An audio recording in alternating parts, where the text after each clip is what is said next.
Tumaas ng 5% ang satisfactory ratings ni Pangulong Ferdinand Marcos kumpara noong Marso ayon sa pag-aaral na inilabas ng Social Weather Station. Pero para sa ilan nating kababayan, walang nakitang pagbabago sa ilalim ng administrasyon. Napabayaan pa nga raw ang mga mahihirap lalo ng usapin ng flood control anomaly. Alamin ang balita ni Lian Viray. Kumpara noong Marso, bahagyang tumaas ang satisfaction scores na nakuha ni Pangulong Ferdinand Marcos Jr.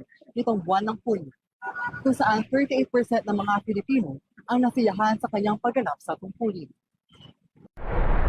Base sa sinagawang net satisfaction noong June 20 to 29, 2026, 38% ng mga Pilipinong adults ang nagsasabing satisfied sila sa performance ni PBBM, habang 45% ang nagsabing sila ay dissatisfied, samantalang 17% ang undecided.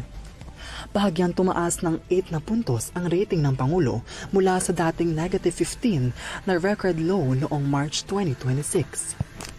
Kung ang masang Pilipino ang tatanungin, pareho lang ba ang matatanggap na satisfaction ratings ng Pangulo?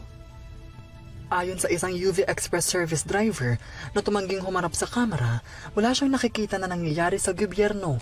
Napapabayaan ang mahihirap, natatakpan at hindi naaasikaso ang problema sa flood control. Wala siyang nakikitang ginagawa kundi magtago at ipagtanggol ang mga pagkakamali. Kaya lalo niyang nakikitang lumalala ang kalagayan ng mahihirap. Sa halip na i-prioritize ito, palagi na lang si Sara ang ini-impeach. Kaya hindi siya satisfied dahil para bang wala siyang nakikitang tunay na nagagawa.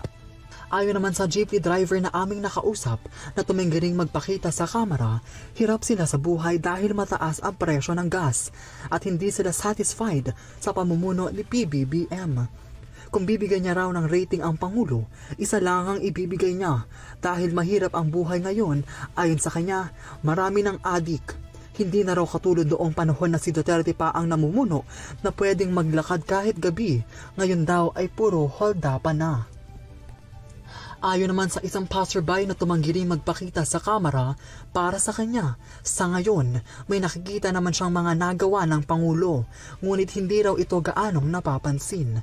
Hindi siya satisfied sa Pangulo dahil marami nang lumalabas na anomalya. Nadawit si PBBM sa isyu ng milyon-milyong maleta. Hindi talaga siya satisfied sa termino ni PBBM. Mula rito sa Quezon City, para sa Primetime Balita, ako si Lian Viray. Sumasaludo sa bawat Pilipino.